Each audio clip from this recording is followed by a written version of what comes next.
So, welcome to the fourth session of our very interesting course on the four great tasks. And we have been exploring various aspects of the four great tasks that have been enumerated by Stephen Batchelor, who has been very kind enough to take us through the interesting journey of the three tasks.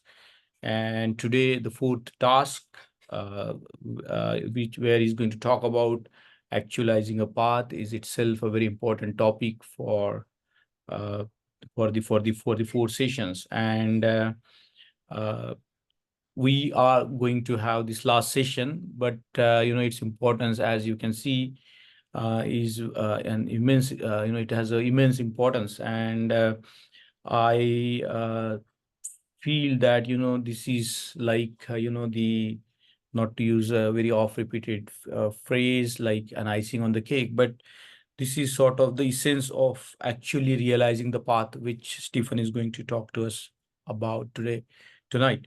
So I request Stephen to please begin his session, the fourth session. Thank you very much, Mangesh, and thank you, everybody, for having followed this course so far. This evening, we're going to be looking at the fourth task, but inevitably, as the last session of the course, I'll also be drawing a number of the threads together that we have been exploring so far. And the first thing I want to look at in terms of the overall program that we've been following is the role of mindfulness.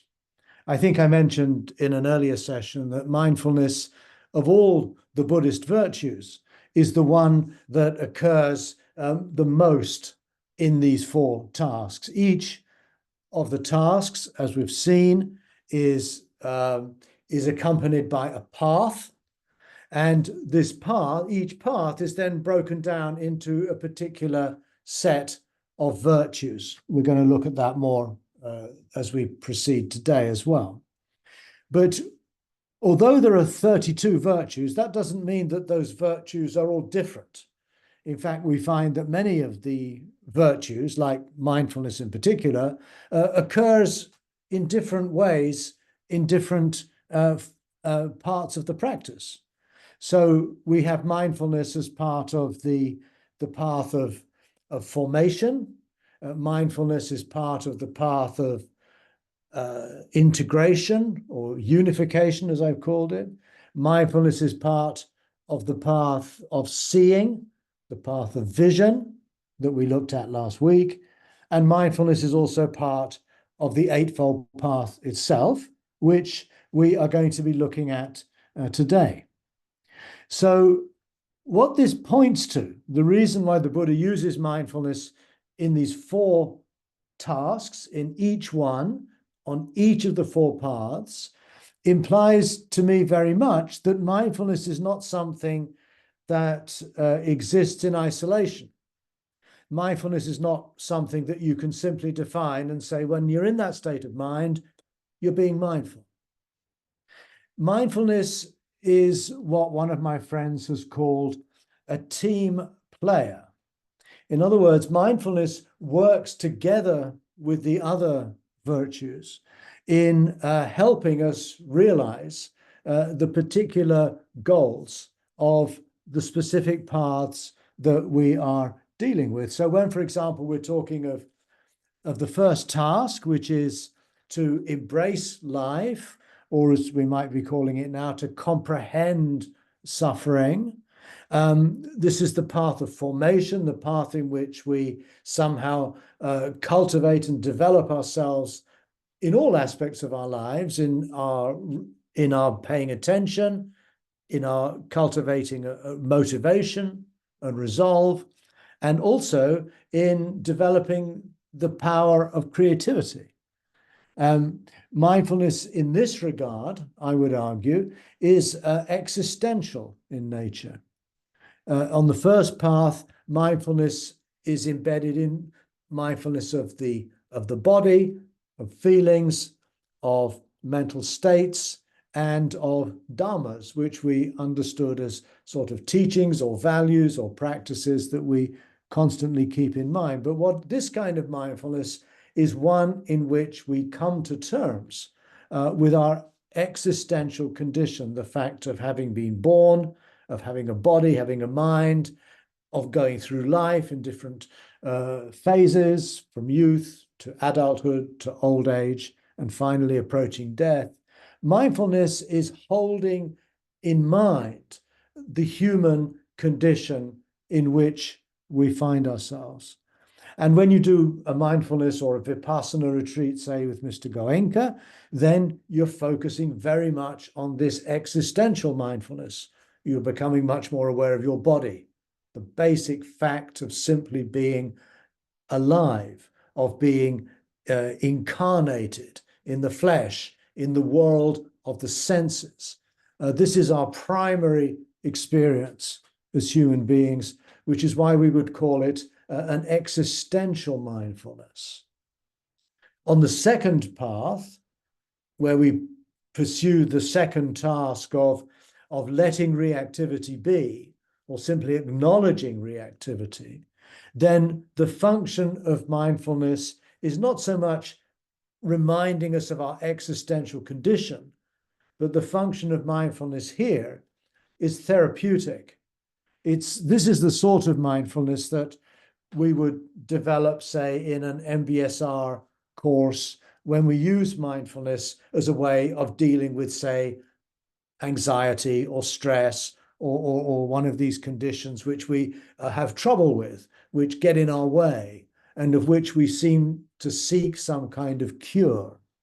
So the practice of the second path, which is that of unifying our energies, our emotions, our thoughts, making ourselves more coherent, is also, as a practice, that of noticing reactivity when it occurs, not just analytically, but actually feeling the reactive process as it takes hold of our consciousness, and very often predisposes us to behaving in a way which we don't really want to go, but we find very difficult to resist. So therapeutic mindfulness has to do with cultivating this capacity to stand back, to take a distance from our experience in order to see it more clearly, in order to not be somehow controlled by these powerful emotions and reactions, but simply to observe them as they arise, observe them as they stay around, and also to notice that if we just let them be, that they will fade out, they will come to a stop of their own nature. And that very simple move is at the heart of all the mindfulness-based interventions that we find being used in therapeutic and other situations like that. So that kind of mindfulness, being mindful of reactivity and being mindful of simply letting it be, is quite different from being mindful of the body or the feelings or the states of mind. It's more focused, it's more specific, and it has to do with learning to cultivate an inner discipline that will bring us into a greater space of stillness and clarity of mind. In the third task, which is that of seeing the stopping of reactivity, or simply recognizing what is not reactive in our experience, coming to dwell and coming to rest in the still center of this turning world, as we said last week from T.S. Eliot. This is a mindfulness in which we have one primary thing to remember, and that is that there's something in experience that is not reactive. That might be mindfulness itself, noticing that when we're mindful of something, we're no longer reacting to that thing. And it might be that we're mindful of being reactive, mindful of being angry, mindful of being greedy, whatever it might be. And to notice that within the mindfulness itself, there is a quiet, still, patient attention. We encounter what is not reactive, non-reactivity, which, as I was explaining last week, is comparable in traditional Buddhism to the idea of nirvana, the idea of the deathless, the idea of the unconditioned. And so to dwell in that unconditioned, non-reactive, nirvanic space requires what we might call a contemplative mindfulness. The mindfulness which is no longer concerned with curing some problem we might have. It's not just concerned with being more aware and attentive of our situation in life. It has to do by learning and training ourselves to become more conscious and more grounded in this non-reactive space. In the 8th century Indian poet and Mahayana writer Shantideva, he describes this with a metaphor. He says, you should remain like a piece of wood. And he, in the 5th chapter of his famous work, the Bodhicharya Avatara, he talks of how whenever a thought of greed or hatred or confusion arises, remain like a piece of wood. In other words, non-reactive, just letting that thing be, but particularly learning how to dwell in this non-reactive space, even when you're in the midst of confusion and turmoil and trouble and conflict. There's something within you, and we all have this to some degree already. There's something within you that is not involved in that struggle. And that's what we cultivate on this third kind of mindfulness, this contemplative mindfulness. But contemplative mindfulness is not the end of the path. It's not as though once we experience nirvana in this way that we've reached the goal of Buddhism. I don't think that's the case at all. I see this contemplative mindfulness, this experience and groundedness in nirvana, as actually the foundation for another ethical life. For it provides the clarity and the stillness in order to make judgments, in order to make decisions, in order to make choices that are not driven by our previous conditioning and habits and fears and desires and so on. So once we move into the fourth task, which is that of actualizing a path or cultivating a path, we move into the realm of ethics. And as I've been emphasizing throughout this course, my sense is that essentially the practice of the Dharma is the practice of ethics. It's the cultivation of character on an individual level. It's the cultivation of a certain vision of community and society on a more collective level. And such a person, such a society is characterized by being embedded in certain core values. And they may be wisdom, compassion, tolerance, mindfulness, all of these 32 factors that we've been speaking of throughout the course. And so to bear in mind the kind of person one aspires to be and the kind of values that one honors most deeply within oneself, that is a practice of mindfulness as well. To be mindfully aware of the values that deeply inform your life. So we can see from this overview not only how, once again, we have these four paths and tasks, each of which leads to the next, but also we can see how in each phase of this practice, mindfulness also shifts into a somewhat different style or mode of being mindful. And I found it very helpful to differentiate the different styles, as it were, of being mindful, rather than thinking that mindfulness is just a state of mind that we either have or we don't have. I think we need to look at it in a much more complex and multi-dimensional way. And this then leads us to the path. And the fourth task, if we look at it quite literally, is called Magga Bhavana, which means to cultivate the path, to cultivate the path. We may have touched on this already, I can't remember, but it's worthwhile also asking ourselves, well, what is a path? We talk of looking for a spiritual path. We talk about being on a path. It's a metaphor that's used in pretty much all the world's religions. But we often forget, the power of that metaphor. A path, if we're on a path, what we're also acknowledging is that we've found some purpose in our lives. We've found something to which to direct our energies. And it might be that in an everyday sense, we want to train as a doctor, let's say. And to do that, we have to engage on a path of becoming a doctor. We have a set of steps to follow. We have to pass certain exams. We have to achieve certain competencies. And before we can actually achieve our goal of becoming a doctor. So most meaningful human activities operate along the metaphor of a path. A path is embedded in time. It has a starting point.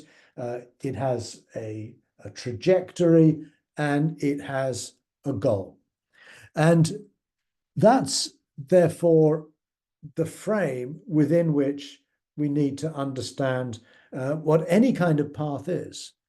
But a path is more than just having purpose in life and being headed towards that purpose. It's also an experience of unimpeded movement in which we feel that our life is somehow finding a kind of flow, that we're engaged with something that really matters for us. And we do that with a certain kind of joy. It's fulfilling. It's meaningful. We don't notice the time go past. We immerse ourselves in such activities, and we feel a real sense of flourishing. We feel as though we're really fully alive in those moments. So that notion of movement is very crucial to our understanding, not the concept of the path, but the experience of being on a path. In some languages, including French and also Pali, we can use the word path as a verb, to path. And we might speak of this process as pathing. Path is not a fixed, static thing on which you walk, but a path is the actual process of moving in a purposeful way without impediment or obstacle. And as you're probably aware, Buddhism has a lot of terms for obstacles, obstructions, impediments, the 5 hindrances, for example. That very language implies a path. You can't have a hindrance to something unless you have a goal that hindrance is preventing you from achieving. So hindrance, and traditionally the hindrances are attachment, aversion, sluggishness, excitement, vacillation. These are the classic 5 hindrances. What they are hindrances because they prevent us or impede us from moving freely along the path towards our goal. And another aspect of a path, the third aspect, is the fact that a path is always a communal activity. When you're on a path, let's say in the forest somewhere, you're following a trail that's been laid down by generations of other people, maybe of animals, and that has kept the path open for you to be able to tread.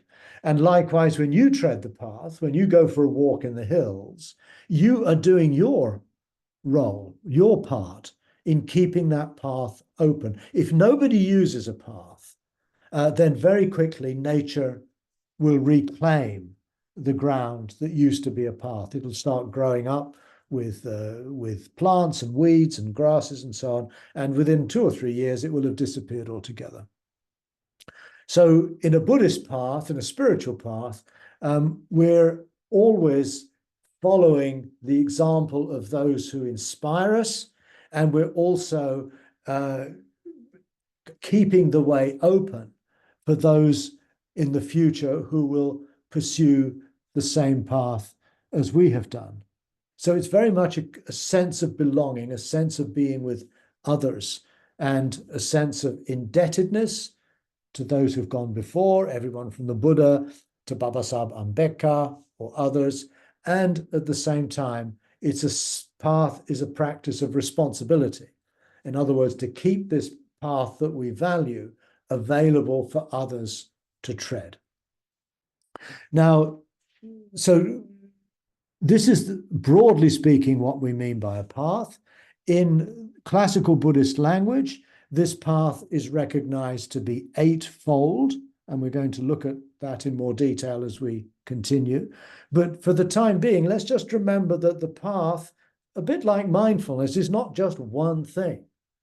The path, which has these 8 branches, these 8 aspects, embraces all aspects of our humanity, from the way that we think, to the way that we speak, to the way that we work, to the way that we pay attention, to the way that we imagine. All of these activities are integral to the process of the path. And this, I think, is a very important point that arguably Buddhism very often loses sight of. And often Buddhism is presented these days as a spiritual path, a path that is focused on attaining liberation, on attaining enlightenment, and it's primarily driven by our ability to develop and to become proficient in certain contemplative skills, mindfulness, concentration, wisdom, and so forth and so on. We have to see that that wasn't the Buddha's idea.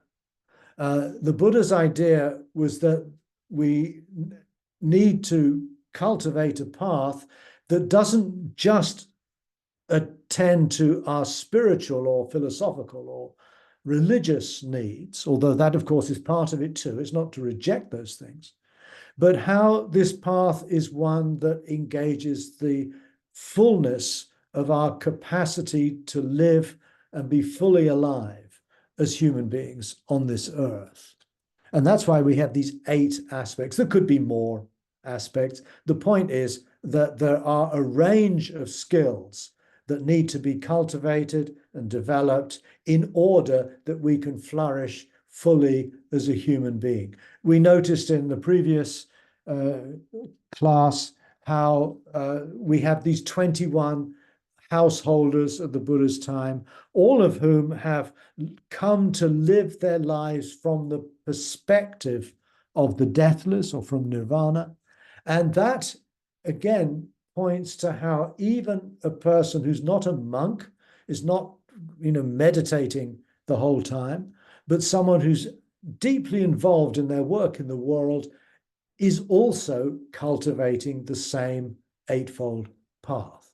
And this, to me, points very much to how the Buddha was addressing not just the needs of people with explicitly spiritual or religious interests, but was trying to find a framework for living that would address the needs of people from all walks of life, of all kinds of dispositions, that together would be able to work towards creating the kind of society that they would wish themselves and their close ones and subsequent generations to live in.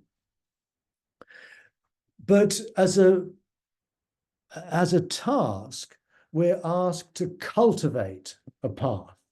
So the 4th task is to actualize or cultivate or develop a path. And that requires us to understand exactly what it means to cultivate something like that. The word in Pali or Sanskrit is bhavana. And you might be aware that sometimes the word bhavana today, it simply means meditation. Your bhavana is your meditation practice. And that is certainly one way in which the term can be used. But more broadly speaking, bhavana has to do with bringing something into being. That's what the word means. Bhava means to exist, existence or being, and bhavana is a verb form that means something like to bring into being.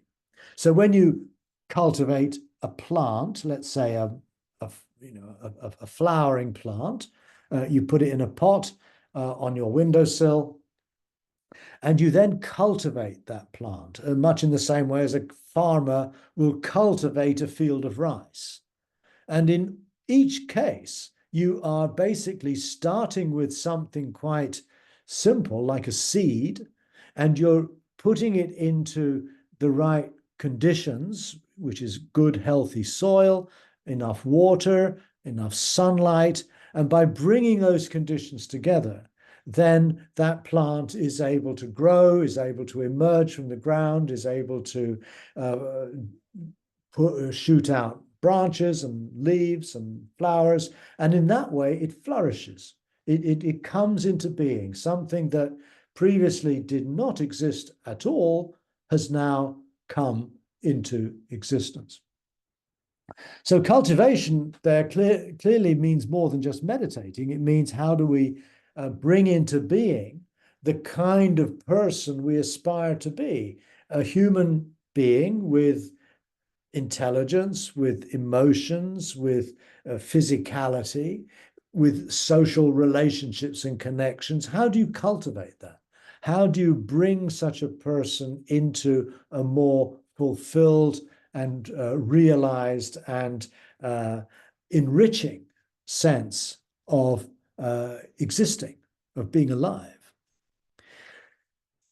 There's a discourse in the Pali Canon. It's in the connected discourses. It's in the numerical discourses, the Anguttara Nikaya, and it's section 7.71, and it's called the Bhavana Sutta, the discourse on bhavana, the discourse on cultivation. So the Buddha dedicates this short text, it's well worth reading, by giving us some examples of what it means to cultivate something. And the primary example that he gives us is that of a chicken or a hen caring for her eggs. And he says, just as a hen, when she's sitting on her nest, and let's say she has 6 or 7 or 8 eggs that are being hatched or being, I don't know what the word is, but she's caring for her eggs in this way, that what she does is actually move the eggs around with her feet in order that each egg in the clutch is kept equally warm as all the others. So in other words, bringing into being a young chicken, a chick, is also a process whereby we need to care for what is possible in our own lives and then create the conditions, much as the hen does, so that those potentials can become actual, or in the metaphor, so that those eggs can hatch and a chick can be born from each egg. Now, when the Buddha goes on, he then compares all 32 virtues, which include the 4 mindfulnesses, the 4 efforts, the 4 steps of creativity, which are on the path of formation, the 5 strengths on the path of unification, the 7 facets of awakening, on the path of seeing, which we looked at last week, and the Eightfold Path, which is what we're looking at this week, that these 32 virtues are like the eggs on which a hen sits. Now, of course, there's no hen big enough to sit on 32 eggs, but, and this might explain why they're broken up into these groups, 4, 4, 4, 5, 7, 8. These are, think of these as clutches of eggs.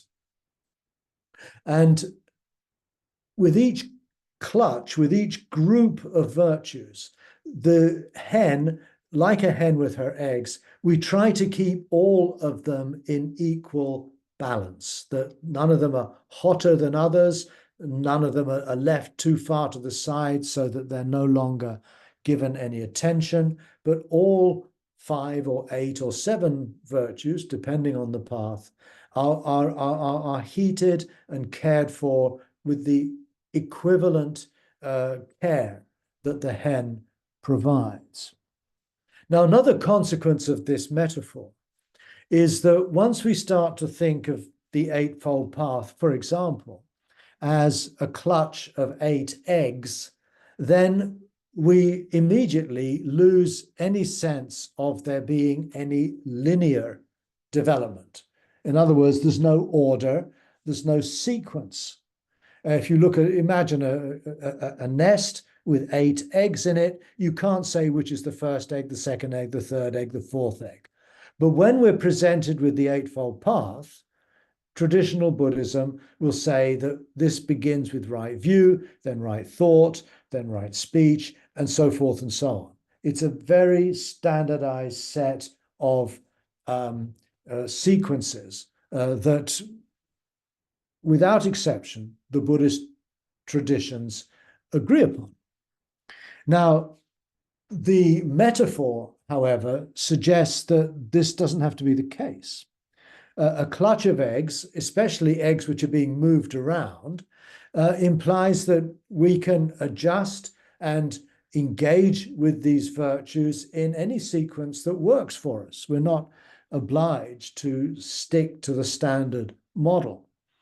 And for this reason, I've made the choice of reordering the 8 steps of the Eightfold Path.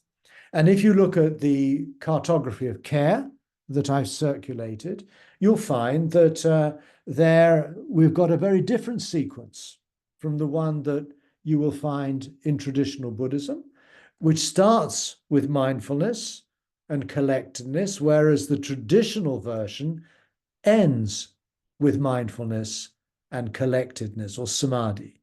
In other words, the traditional model reinforces the idea that what this path is about is becoming a good meditator, becoming someone who's good at mindfulness and samadhi. And that, therefore, has led to those virtues being considered to be the goal of the path in a way. This is where everything else is heading, is to make us more mindful and collected. I would like to turn that on its head. And one reason for doing that is because for many people today, particularly here in the West, people engage or discover or open up to a Buddhist practice, not because they were born as Buddhists or raised as Buddhists or taught to, to venerate the Buddha, but people come to this practice very often from having experienced what it's like to practice mindfulness. Mindfulness is the entry gate for more and more people these days to a path in the broader sense. It may be a Buddhist path, it might be another one, but the starting point is their having made this, for some people, this extraordinary discovery that I can be with myself and my mind and my emotions and my thoughts in another way. I can, instead of being constantly conditioned by and overwhelmed by what comes up in my mind, these reactive patterns and other, that I can stand back and see this happening and then find the freedom to choose where to focus my attention rather than to just find my mind going from one object to the next, like the famous monkey in the trees. So I'm taking mindfulness now and considering it as the first step of the path, which then leads to collectedness, which is the in a way a deepening of a meditative skill, the skill of becoming more focused, the ability to sustain attention with greater continuity, to become more in control of the monkey mind, as it were, and learning how to dwell and to rest in a kind of still, open awareness. I'll take that as the second of the step of the Eightfold Path. And then the next two steps would go back to the more traditional model, and then we come into what I call perspective, which is usually translated as view or right view, perspective on life, and that being what then gives rise to another way of thinking or imagining how we might live. In looking at the Eightfold Path from this point of view, I'm able to, as it were, divide it into two parts, each with four elements. So we have mindfulness, collectedness, perspective, and imagination. These correspond to those qualities that occur in the privacy of our own minds, when we're being mindful, when we're being concentrated, when we're holding a particular perspective on life, when we're thinking, when we're imagining. This is something going on within us. These are qualities we cultivate prior to actually engaging with the world itself. This is something that can go on within us. It could be very rich, very meaningful, but it's not anything that others might be aware of at all. And in classical Greek thinking, this is called the contemplative life, the bios theoretikos, the theoretical life, the inner life, the contemplative life. So the first half of the Eightfold Path, I would like to think of as the cultivation of these contemplative qualities, these meditative qualities, mindfulness, collectedness, perspective. This is holding, as it were, the larger view of how we see ourselves and the world. And for example, from a Buddhist angle, this perspective would be one in which we recognize impermanence, anicca, in which we recognize dukkha, or suffering, in which we recognize anatta, not self, that these are characteristics, the lakkhana, characteristics, that we start paying much more attention to notice the transitory nature of the world, the tragic nature of the world, and also the fact that so much of what goes on in our life has really nothing to do with me. It's selfless in that sense. It's impersonal. It simply arises, stays around for a while, and passes on. And these are called the three marks of being, which I'm sure many of you are entirely familiar with. And that's one way of looking at this perspective. Another way would be to recognize that central to the Buddhist perspective is the idea of conditionality or contingency, that everything that comes into being will pass away. Everything that arises is also something that has arisen from prior conditions, and those prior conditions have arisen from conditions prior to them, that there is at the very heart of our existence a process of conditionality, of movement that is transient, that is often tragic, that is often impersonal, that becomes the very sort of grounding perspective on life itself. In the Mahayana traditions, they sometimes call this emptiness, being aware of how nothing exists independently of anything else, that all things that are existent are connected to the past, they're connected to their own constituent elements, they're connected to a culture, the way in which these things are interpreted in different parts of the world and so on. And so that perspective is what holds our broad sense of how we're going to live in this world. But that perspective in itself does not help us at all in choosing what to do, how to respond ethically to the situation we're engaging with. It's all very well if we've got to make a very difficult decision in, let's say, in our work, for example, to say, well, it's impermanent and it's suffering and it's contingent and it's conditional and it's selfless. That's maybe a useful point to bear in mind, but it doesn't give us a clue as to what to do next, as to what to say or how to act in that situation. So that leads to the next, in my model, the fourth step of the path, which is imagination. Now, usually today, instead of imagination, it'll be translated as intention, or sometimes simply just as thought. But I feel that imagination captures more fully what this term is about. The term is sankapa in Pali, or samkalpa in Sanskrit. And what it literally means is actually to bring things together, to be able to somehow order or make sense of something, in order to somehow think or picture to ourselves what it is that we might best choose to do in this situation. In other words, it translates our perspective of our life with its core insights into choices that we make in response to the suffering of the world. And before we speak or before we act, we first of all need to imagine what it is that we want to do. We have to imagine what would be the best way to deal with this situation. And that will involve often thinking, actually sort of puzzling over and wondering and arguing with ourselves as to what to do.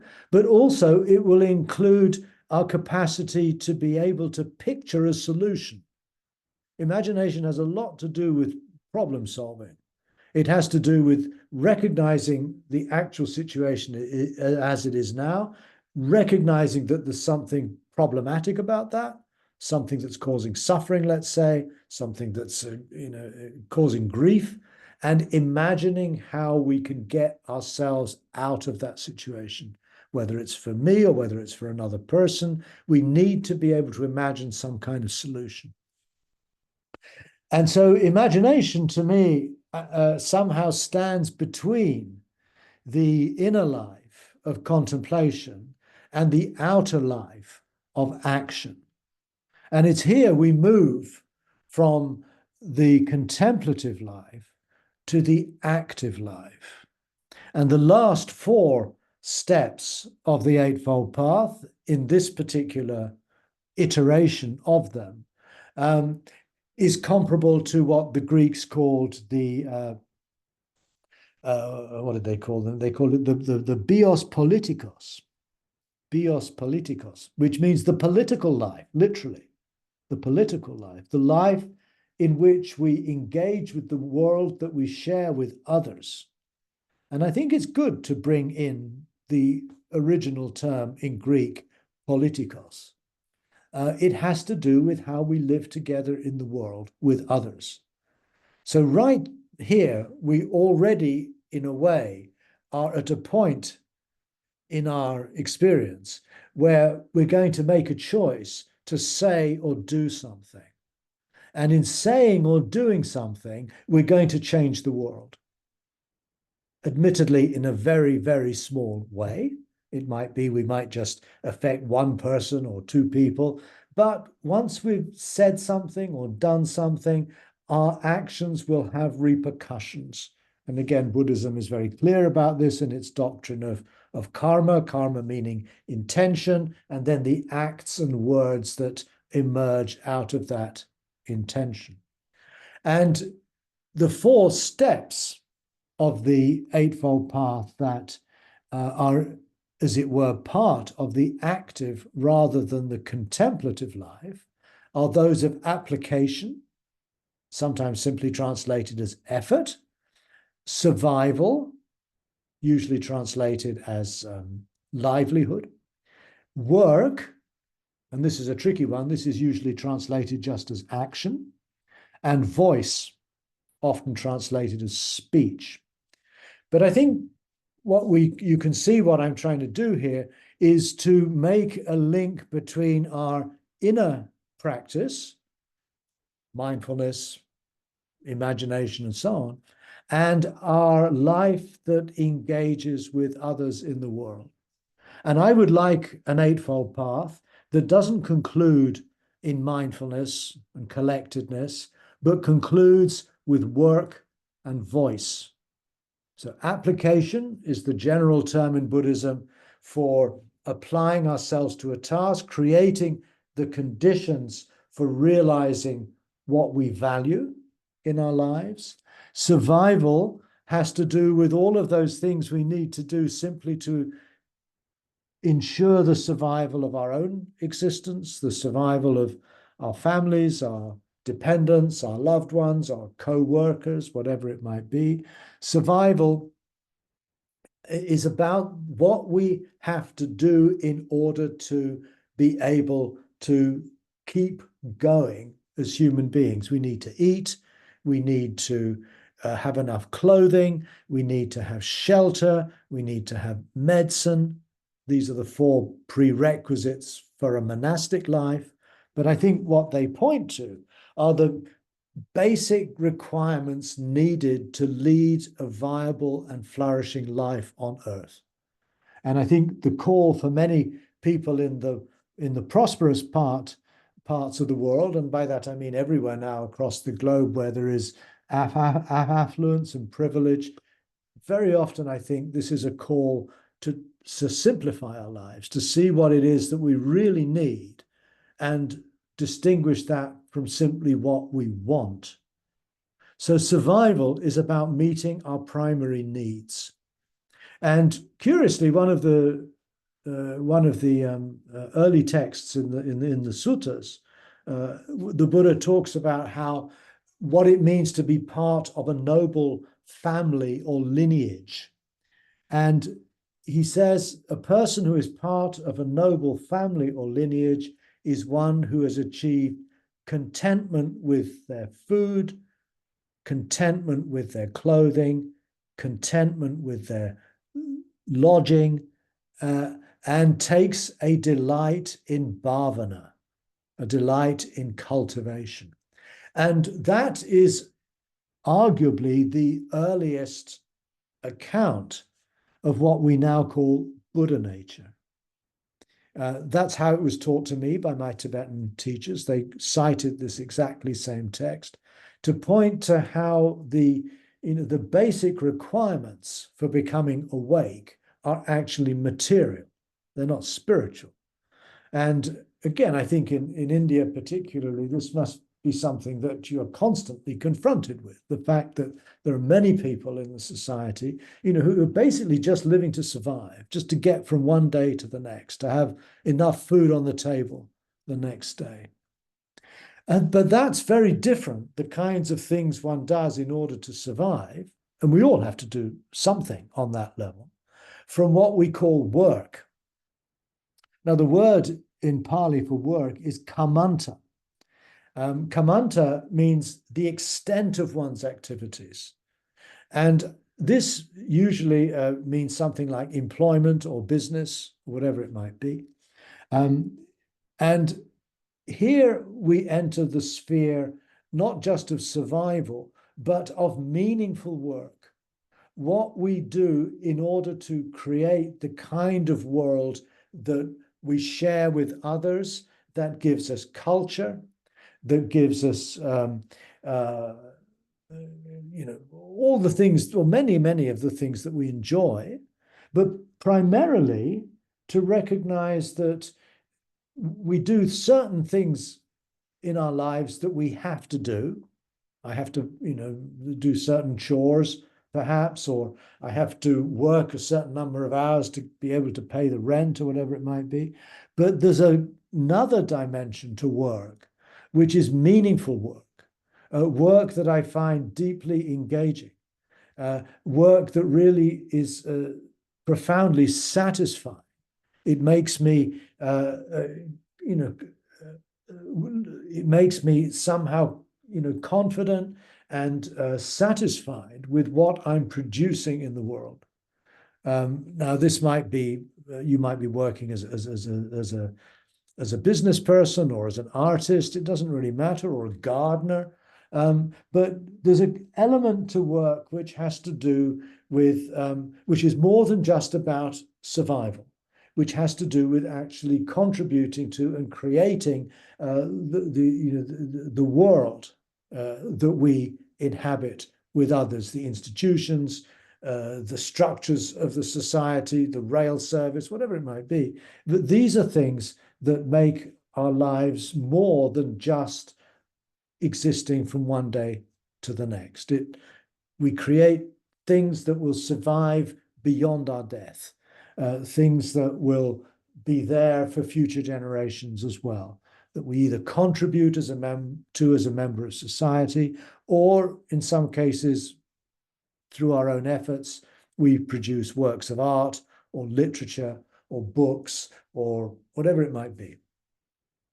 And this, I feel, leads then to the final step of the path in this very non-traditional way of thinking of the Eightfold Path, and that is we find our own voice. In other words, voice or speech is not just about, not telling lies and not speaking behind people's backs and not, abusing people with words, but it has to do more positively with actually finding your own voice in the world. In other words, differentiating what your experience means for you and means for others through your capacity to express that, whether through words or whether through your work, but to somehow be a voice that communicates your deepest values to others. And I would like, therefore, to conclude the Eightfold Path here with finding your own voice in the world. That, to me, is a much more attractive destination than simply learning to become more mindful and collected. So this is a worldly Eightfold Path. It's not an Eightfold Path that leads to the end of suffering, leads to nirvana, that leads to transcendence. This is an Eightfold Path for our time that leads to a different way of living in this world, a different way of not only in how we think and meditate and imagine, but more importantly, in how we apply ourselves, how we provide for ourselves and our family, how we find meaningful work, and how we can cultivate a voice that can lead us to act in a way that would be political or concerned with social issues or environmental issues, in which we seek to make a difference through what we declare in a world of others. So that kind of brings me to a conclusion. Again, a lot of these ideas we've not had the time to go into them in great detail, and that's something you can do perhaps by looking at some of my books. But as the last word, I'd just like to tell you about a project that I developed a couple of years ago with a German Buddhist group in Heidelberg. And this is called mindfulness-based ethical living, or MBEL for short, mindfulness-based ethical living. And mindfulness-based ethical living is in a way a development of mindfulness-based stress reduction or mindfulness-based cognitive therapy, all of which are up and running and very successful in many ways. But these are concerned primarily with reducing suffering, very much in the way that traditional Buddhism aims at the ending or at least the reduction of suffering, which is all very well. I've obviously got no problem with that. But I think it puts too much emphasis on the letting go of reactivity rather than the cultivation of a path. Mindfulness-based ethical living is a mindfulness-based practice that is concerned with actually how we can live more fully and ethically in this world. And in this sense, it's a system of practical philosophy, contemplation, and ethics, which is designed for anyone who simply seeks to care better for their and others' existence on Earth. It also provides people who have a mindfulness meditation practice with a philosophical and ethical context for that practice. So I've sent to Mangesh a text that I wrote on MBEL, and this has now already been circulated to you through a WhatsApp message. So if you have the interest or the time, you can have a look at that. And much of what we've been talking about on this course is further developed in the presentation of MBEL. So I'm going to stop now and open up this last session for a broader discussion.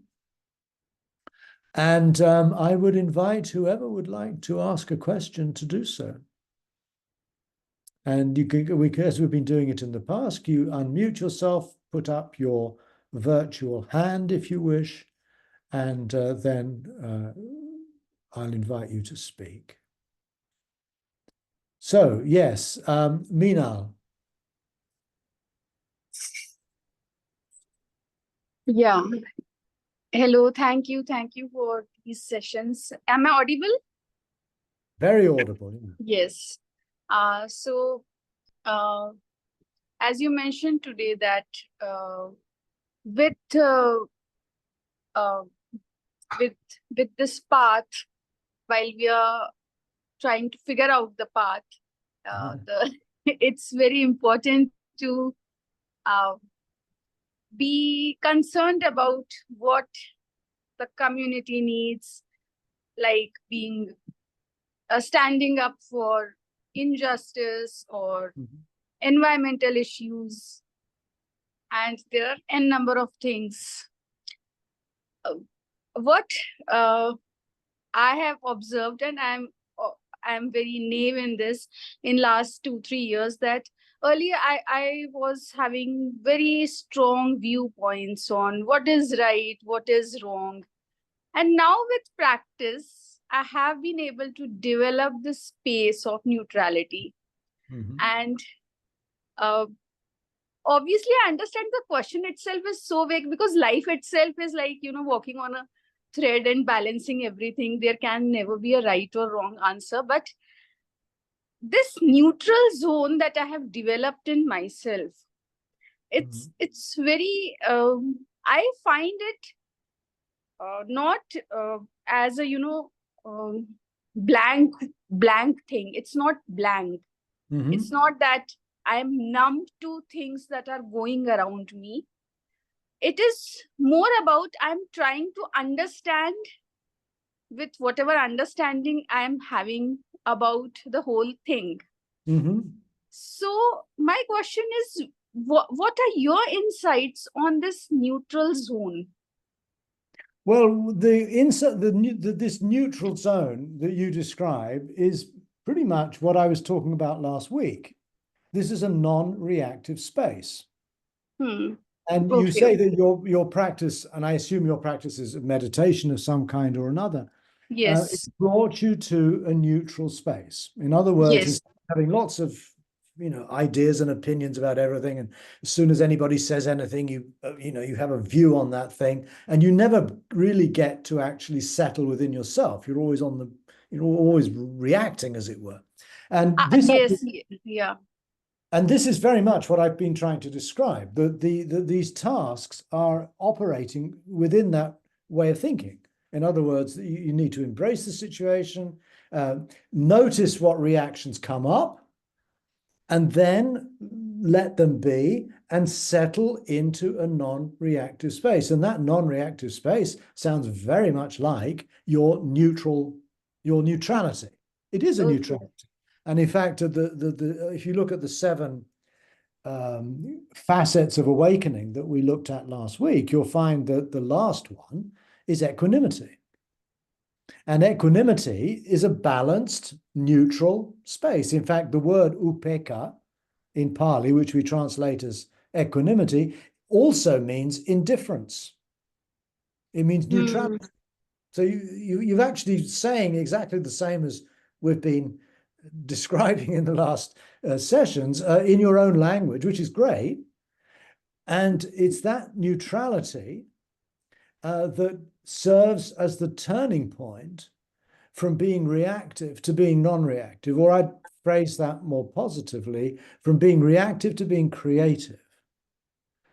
To me, this non-reactive space, which we call nirvana, or the deathless, or whatever term we wish, is one in which we can begin to change our orientation to life itself. Instead of having all these opinions and all of these emotions and desires and always being pushed and pulled by them, by settling into this neutral, non-reactive space that opens up the freedom to act differently, to be less in thrall to your opinions, to your desires, to your fears. You see these things, they still come up, but you're no longer captivated by them. You're no longer the prisoner of your opinions and views, which gives you the freedom to think differently. It gives you the freedom to respond more caringly, perhaps. It opens up a new set of possibilities. And this is what we've been talking of today under the heading of the Eightfold Path. The Eightfold Path is what this non-reactive, or in your language, this neutral state allows to emerge. A path is now able to open up that hadn't been there before because it had been overwhelmed by your opinions and views and likes and dislikes and so on. So in a way, a neutral space, which in itself is maybe not terribly interesting, is nonetheless rich in potential, in the potential to, instead of reacting to the world, responding to the world. That's probably the neatest way to say it in English. We open up a life of responsiveness. And as I sketched very briefly today, that will include mindfulness, it will include collectedness, perspective, imagination, but then culminating, and this is, I think, what's more important in this context, in how we apply ourselves, in how we work for our survival, how we find meaningful work, and how we find our own voice. That's what I feel needs to emerge, or is to be opened up from this neutral ground from which we begin. Oh, thank you. Thank you so much. Thank you very much, Meena.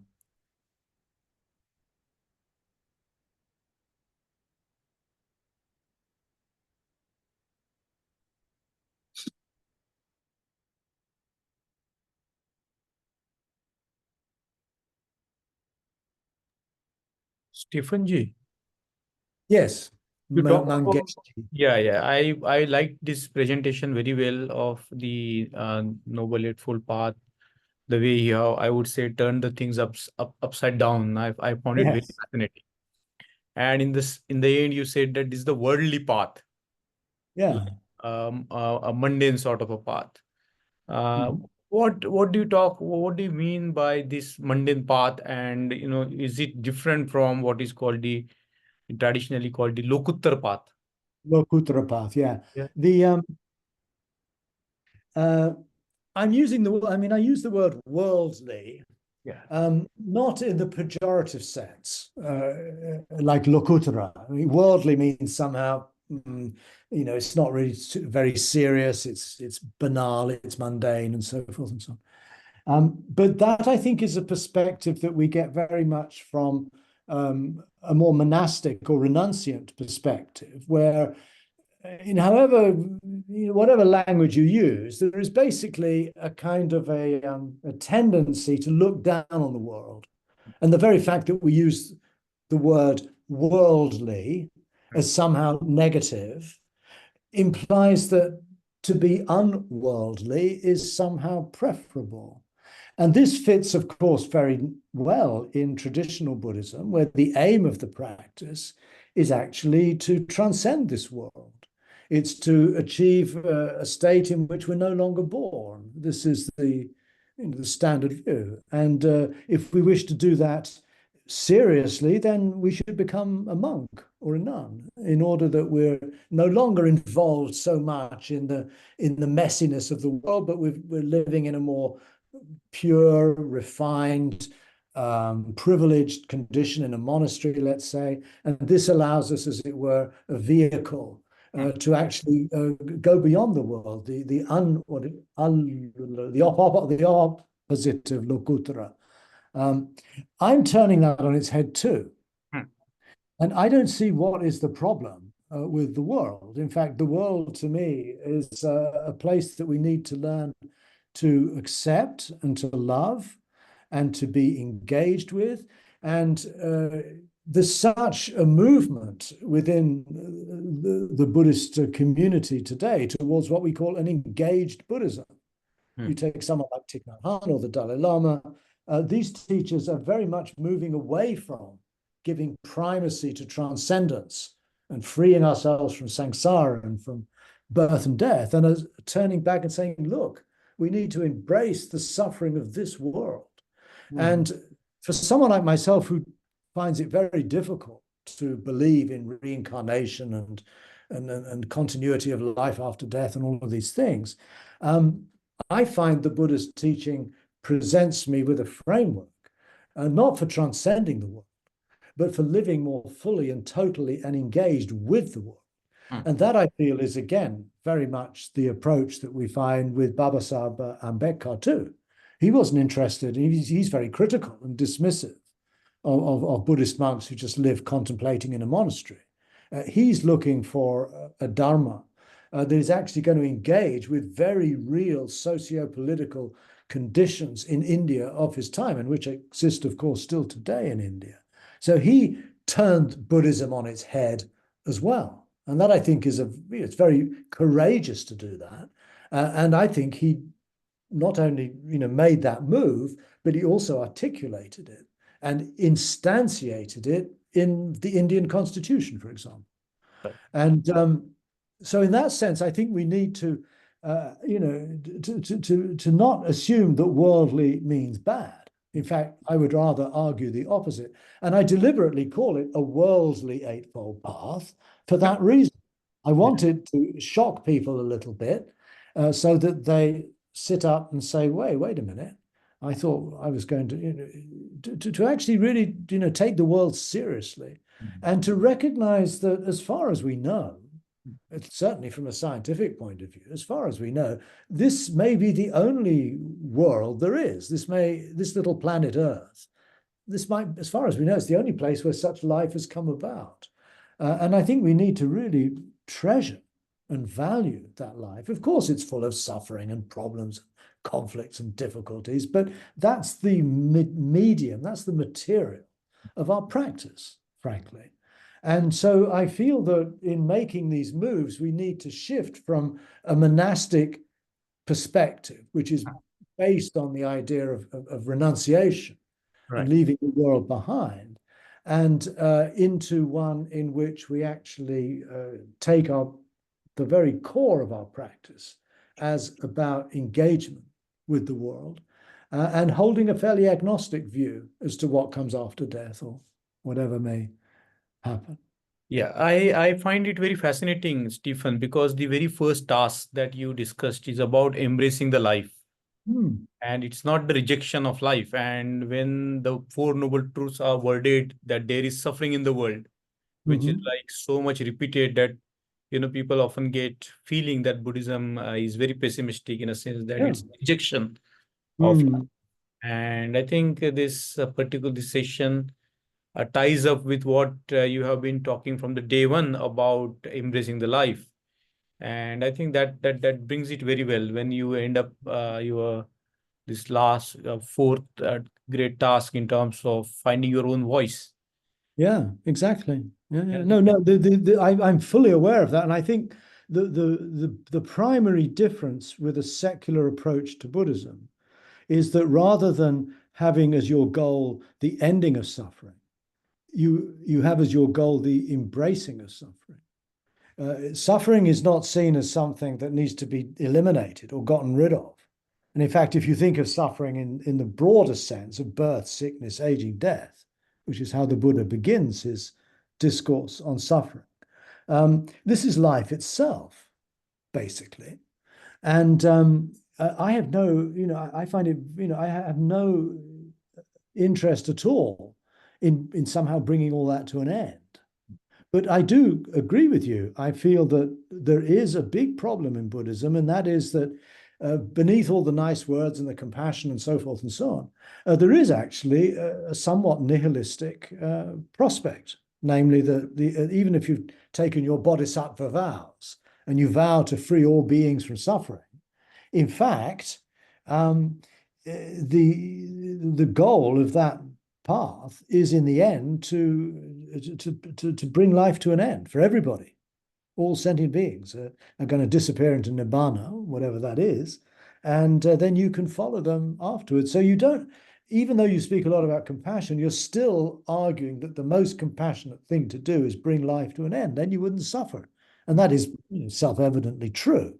But you also wouldn't be alive. You wouldn't breathe. You wouldn't be conscious. None of these things would happen. So I think Buddhism has to bite the bullet here and recognize that, despite all of its talk about love and compassion and so on, it has to look deeply into the ideas on which it's founded to recognize that there are within those ideas some quite pessimistic, or what we would consider to be pessimistic views. I would even say nihilistic views. Nihilistic mustache. Thank you, Stephen. Ritesh, you have your hand up. Yes. Am I audible, Stephen? Yes. Yeah, very good.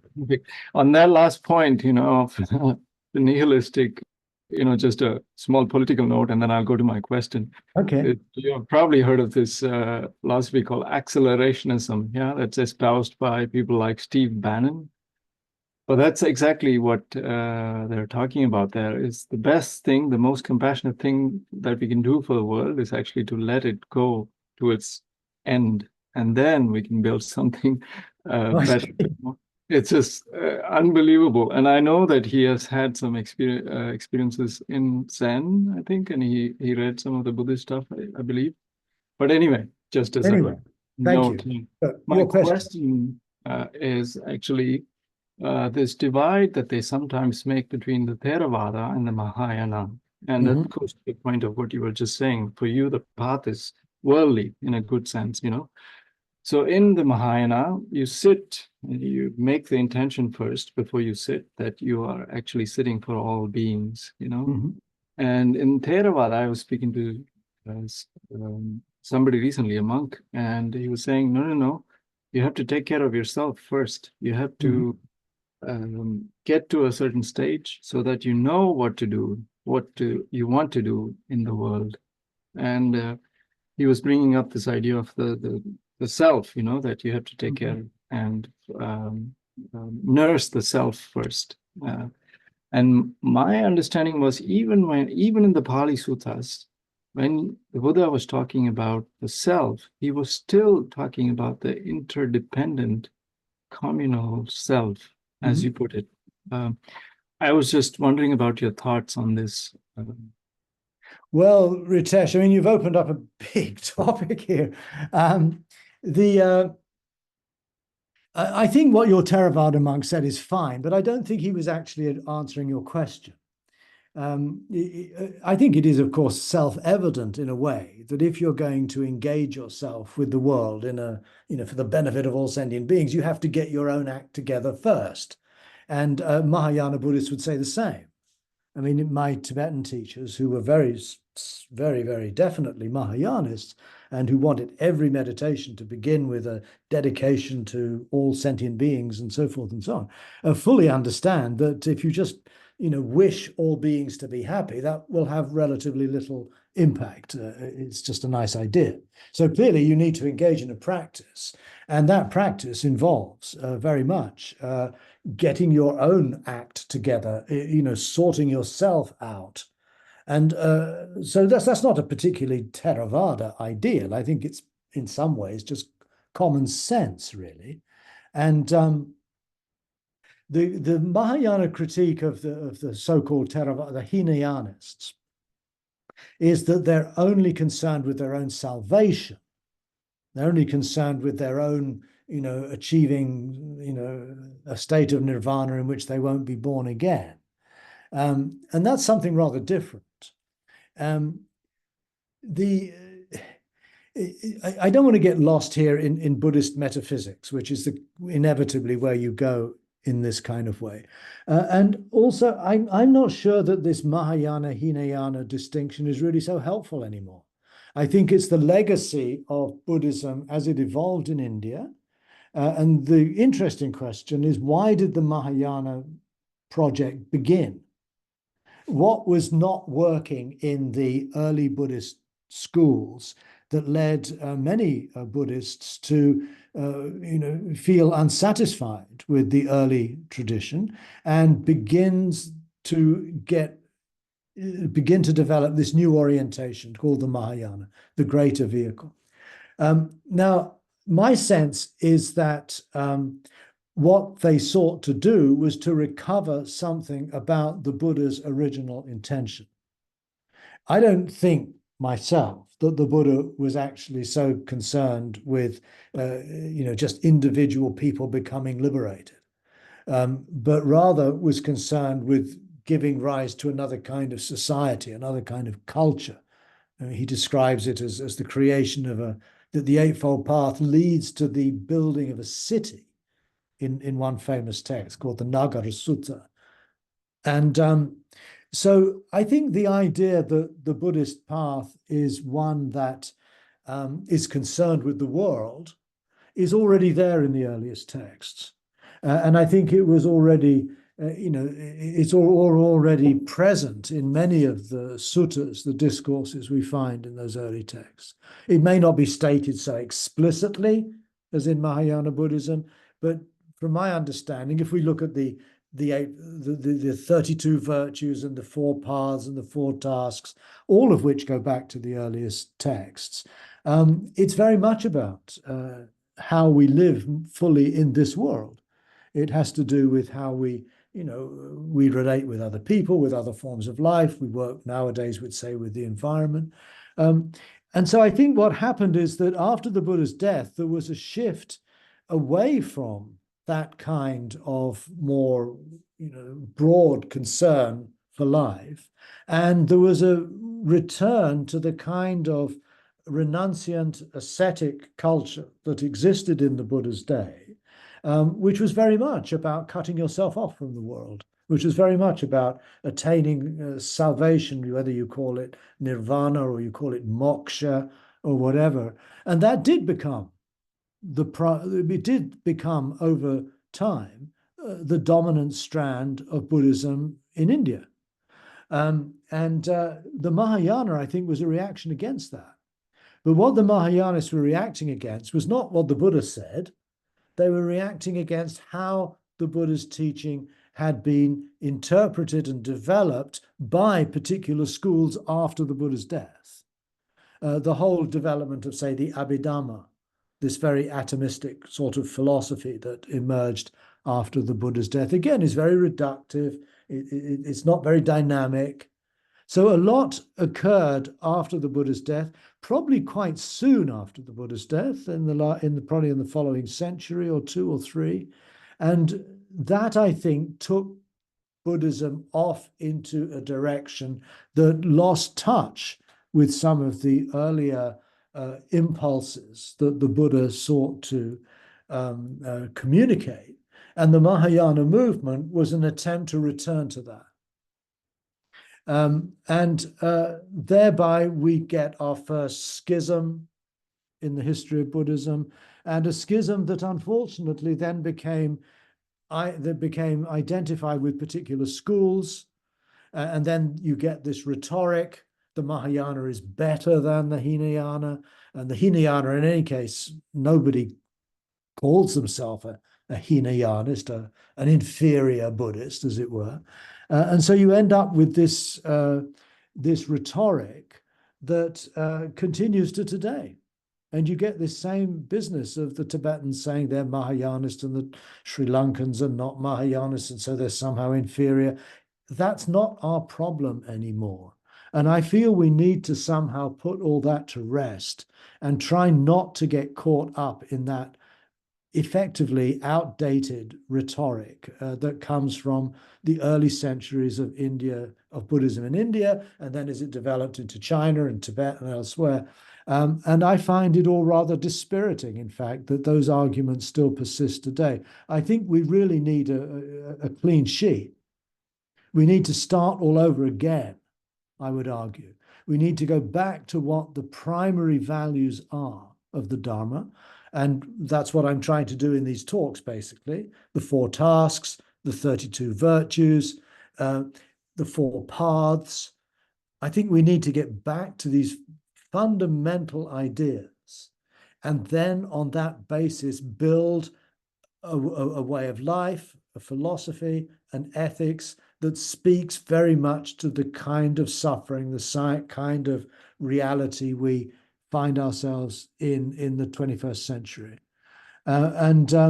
We can leave behind, therefore, so many things that have bedeviled Buddhism up to this point, be that the split into ultimate truth and relative truth, be it the split into Mahayana and Hinayana, be it this opening split, this ever-widening split between monastics and lay people.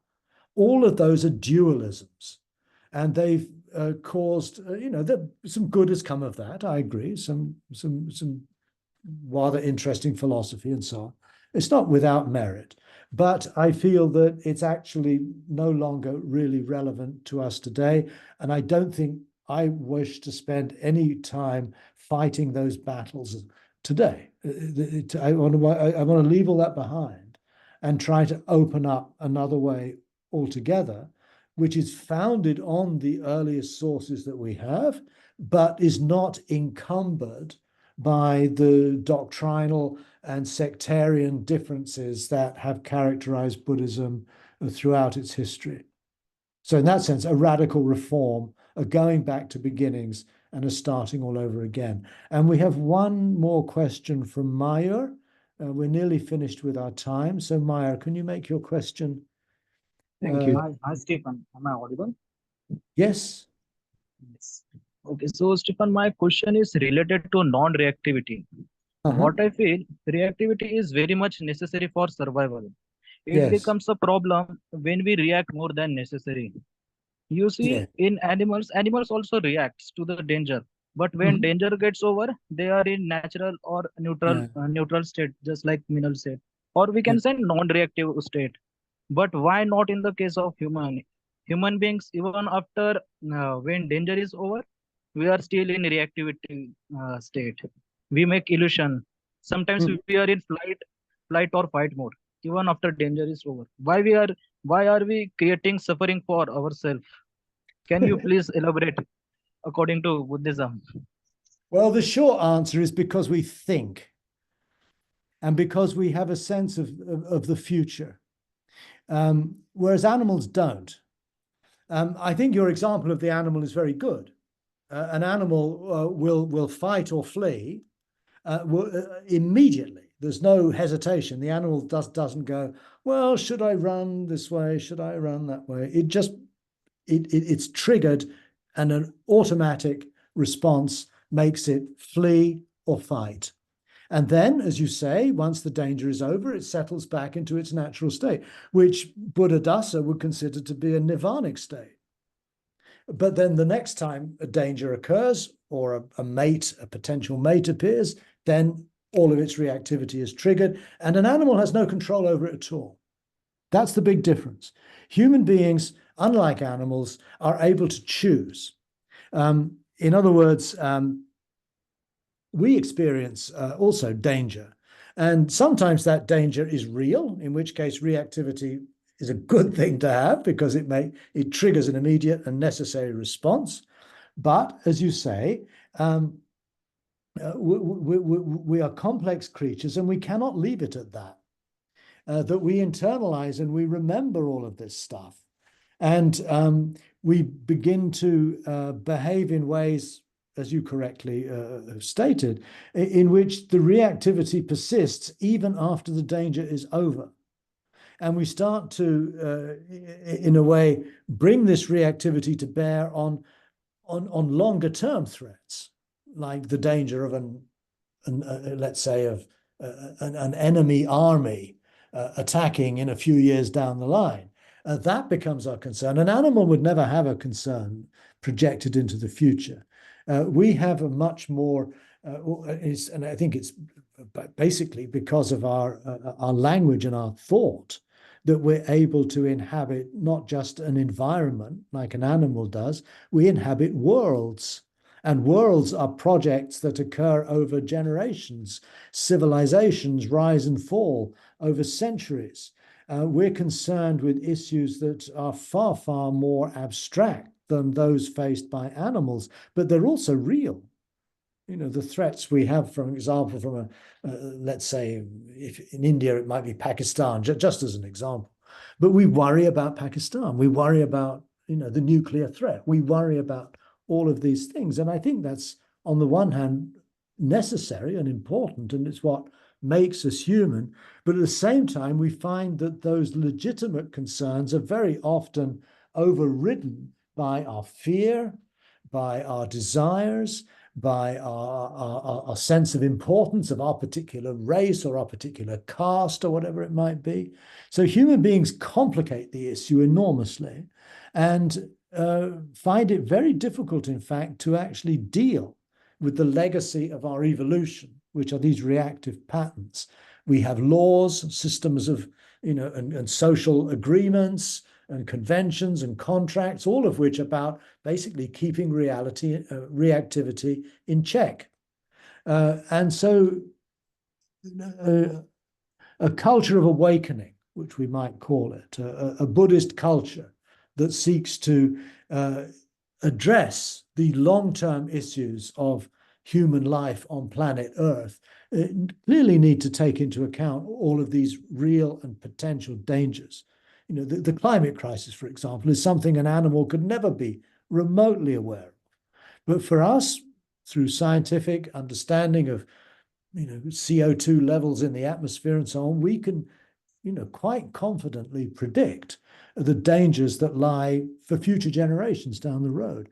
But we probably also have recognized that it's very difficult to get a kind of emotional feeling for those potential dangers because they don't touch us as directly as somebody pointing a gun at us, for example. It's very abstract. So it's very difficult to really become emotionally committed and involved in some of these long-term issues. We could go on and on. I hope you get the gist of what I'm trying to communicate here. It's a big question. It's an important question, but I think we have to bring it to a close at this point. So thank you all very much for having participated in these talks. And thank you, of course, to Mangesh and others who have made this possible. And I will now thank you again and bid you farewell. Mangesh, do you have some final words? Yeah. Before we conclude, I would like to put on record that these 4 sessions have been very useful, and the way you have taken us through these four great tasks are, I would say, very, very interesting in the sense that you get a completely new way of looking at some of the terms that have been handed over to us by in the Buddhist history in terms of the language, particularly the way you unpack the meanings of terms and bring it to a level where they become very legible, very understandable for us is very interesting. And I think these lectures are in a way path breaking because they actually challenge a lot of the views that we hold as sacrosanct in a sense. And this lectures, as you said, has a certain quality of shocking the people, who has grasped, for example, this metaphor of six people grasping the various aspect of the elephants and claiming that, it is the truth. And in a way, you have given us a lot of tools to look at our practices and the approach that we should have, a very open approach to Buddhism. In your four sessions, you have never criticized a particular school or whatever. You have gone back to the elementary texts of Buddhism and constructed, I won't say constructed something, but thrown light on what matters. And I think this quality of bringing forth the intention of the Buddha is very, very interesting for us. And I would say that the intention of the Buddha is the bodhicitta. So, I found it very interesting personally, and I'm sure that all those who attended found it very useful. And those who are listening to these talks online on YouTube, they might be surely finding these lectures very interesting and thought-provoking. So let this not be the end of our interaction. Let's find opportunities in the future to come together, talk about things and really clarify a lot of ideas that are so important and potentially so useful for the humanity today. So before I end my formal vote of thanks to you, Stephen, and all of you who have joined from all different parts of the world, I would give this last few minutes to Stephen if you had anything to offer in terms of the parting words. So over to you, and we will end, Stephen. Well, thank you very much, Mangesh, for your very succinct and I think very touching reflections at the end of this program. As we were saying before this particular session started, I feel that this is the very beginning of a possible conversation. And clearly, and I think it should be, self-evident from the material we've skimmed over really, is that, if we are to, take some of these ideas further, we need to engage with them together as a group, as a sangha, as a community of some kind. And it may be that there are people who've been present at these meetings would like to continue meeting amongst yourselves, or there may be other formats, other fora that could be set up either by you, Mangesh, or by other friends, where these kinds of ideas could be explored in greater depth. You'll also find that if you're interested, that there's a lot of stuff I have online that you can watch on YouTube, or you can listen to as audio recordings. There's lots of material out there. But I feel if we're to move together with this kind of perspective, in a much more realistic way, we need to actually talk to each other. Yes. We need to communicate with each other. We need to, discuss, argue, debate, and study too. All of these things are needed. Otherwise, it'll just sort of go off in its own. Each person's life will go off in their own way, which is fine too. But I feel it's important that we work towards creating a sangha, a community that's not just following a particular teacher or a particular perspective, but actually is engaged with really asking, deeply, how do these ideas affect the way I live in the world as it is now? So I hope in whatever ways that you can find that this kind of dialogue and conversation will continue as long as it engages you. Yes. And wish you all well. Thank you so much, and thank you all of you for joining. And we will certainly have this group open, WhatsApp group open, so that you can throw up ideas, and we can take them further. Thank you so much. Thank you all, and see you when the occasion permits. Thank you very much. Thank you. Okay. Thanks, everybody. Bye-bye.